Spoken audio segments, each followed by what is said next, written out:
Jai Hind Defense aspirants, welcome back to my channel SSP Success.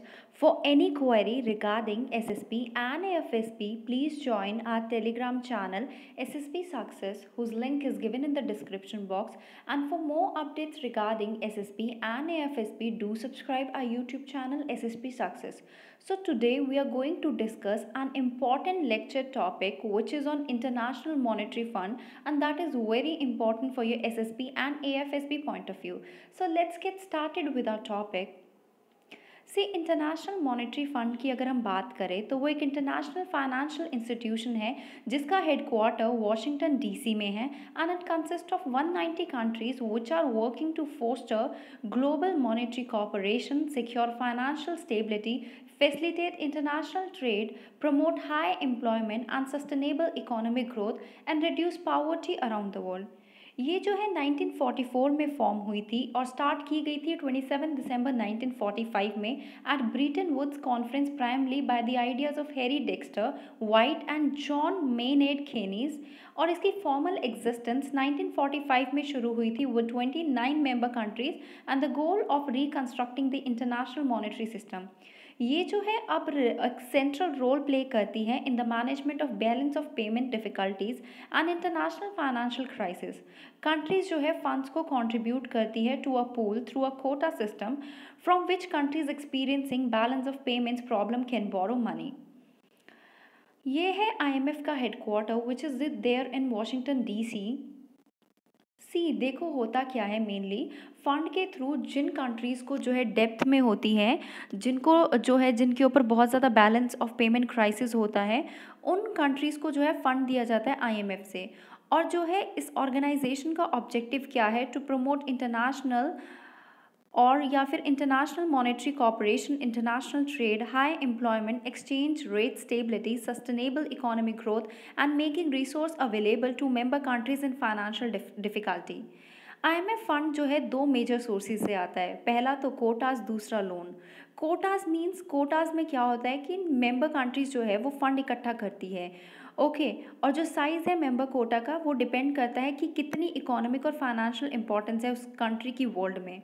Nation जिसकी ज़्यादा economic significance है वो ज़्यादा लार्जर कोटा देते हैं, और कोटा जो है पीरियोडिकली बढ़ता रहता है as means of boosting the IMF resources in the form of special drawing right. जो करंट मैनेजिंग डायरेक्टर है और चेयरमैन वुमेन है आईएमएफ की, that is Bulgarian economist Kristalina Georgieva, who has held the post since 1 October 2019। और गीता गोपीनाथ को appoint किया गया है chief economist of IMF from 1 October 2018। उस मतलब इनको ये जो अपॉइंटमेंट दी गई है आईएमएफ में, उससे पहले गोपीनाथ ने सर्व किया है as a economic adviser to the ministry of Kerala, India. अब फंक्शंस की बात कर लेते हैं आईएमएफ की। पहला तो ये फाइनेंशियल असिस्टेंस को प्रोवाइड कराती है, दूसरा आईएमएफ की सर्विलेंस करती है, तीसरा ये कैपेसिटी डेवलपमेंट करने में हेल्प करती है। कैसे फाइनेंशियल असिस्टेंस को प्रोवाइड कराती है, मींस क्या होता है कि जिनको भी बैलेंस ऑफ पेमेंट की प्रॉब्लम होती है जिन कंट्रीज़ को, उनको आईएमएफ मनी लेंड करती है अपने इंटरनेशनल रिजर्व को रिप्लेनिश करने के लिए, अपनी करेंसी को स्टेबलाइज करने के लिए, अपनी कंडीशन को इकोनॉमिक ग्रोथ के लिए स्ट्रेंथन करने के लिए। Countries must embark on structural adjustment policies monitored by the IMF. दूसरा आईएमएफ सर्विलेंस करती है, ये इंटरनेशनल मॉनेटरी सिस्टम को ओवरसी करती है, मॉनिटर करती है economic and financial policies of its 190 member countries. Okay capacity development का मतलब क्या है, ये technical assistance and training provide करती है सेंट्रल बैंक को, फाइनेंस मिनिस्टर को, टैक्स अथॉरिटी को और अदर इकोनॉमिक इंस्टीट्यूशन को। ये कंट्रीज़ को हेल्प करती है पब्लिक रेवेन्यूज़ को रेज करने के लिए, मॉडर्नाइज करने के लिए बैंकिंग सिस्टम को, और डेवलप करने के लिए स्ट्रॉन्ग लीगल फ्रेमवर्क, और इम्प्रूव करती है उनकी गवर्नेंस, और एनहांस करती है reporting of macro economic and financial data. ये जो है हेल्प करती है कंट्रीज़ को प्रोग्रेस करने के लिए towards sustainable development goals. Other than that India और आईएमएफ के रिलेशन की बात कर लेते हैं। See international regulation by IMF in the field of money has certainly contributed toward the expansion of international trade. See हुआ क्या था, इंडिया को भी बहुत ज़्यादा बेनिफिट मिला है आईएमएफ से। पोस्ट पार्टीशन के बाद मींस जब इंडिया पाकिस्तान जो है आज़ाद हुए थे, तो इंडिया को serious balance of payment deficit हो गया था, पर्टिकुलरली विद द डॉलर्स और अदर हार्ड करेंसी कंट्रीज़। तो आईएमएफ था जिसने रेस्क्यू किया था इंडिया को। जो फंड ग्रांट किया गया इंडिया को, इंडिया ने अपनी फाइनेंशियल डिफ़िकल्टीज़ को जो है मीट किया, जो कि इंडो पाकिस्तान कॉन्फ्लिक्ट ऑफ 1965 और 1971 के बाद आई थी। उसके बाद क्या हुआ, from the inception of IMF up to 31 March 1971 India ने फॉरेन करेंसीज को परचेज किया जिनकी वैल्यू 817.5 करोड़ थी from the IMF, and the same have been fully repaid.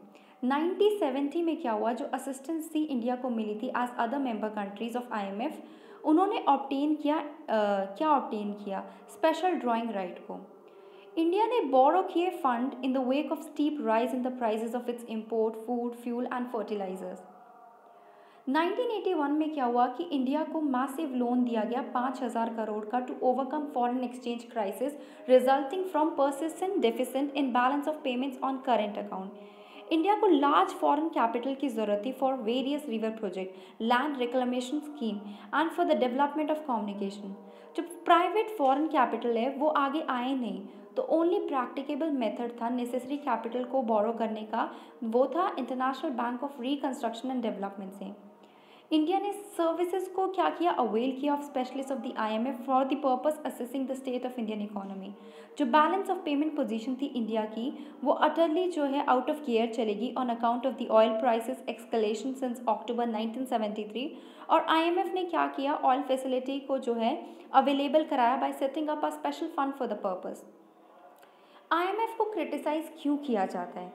IMF को क्रिटिसाइज़ ये किया जाता है कि जो बड़ी बड़ी डेवलपिंग कंट्री है, डेवलपिंग भी नहीं डेवलप्ड कंट्री है, लाइक कौन सी है डेवलप्ड कंट्री हमारे पास, यूएसए। तो जितनी ज़्यादा डेवलप कंट्री है उतने ज़्यादा फंड्स आते हैं, जितने ज़्यादा किसी कंट्री से फंड आ रहे हैं उनको उतना ज़्यादा फेवर किया जाता है। मीन्स आईएमएफ जो है ये बड़ी इकोनॉमीज़ को काफ़ी ज़्यादा फेवर करती है, तो इस वजह से आईएमएफ को क्रिटिसाइज़ किया जाता है। So that was all guys. Do like, share and subscribe our YouTube channel SSP Success. Thank you guys. Bye bye. Take care.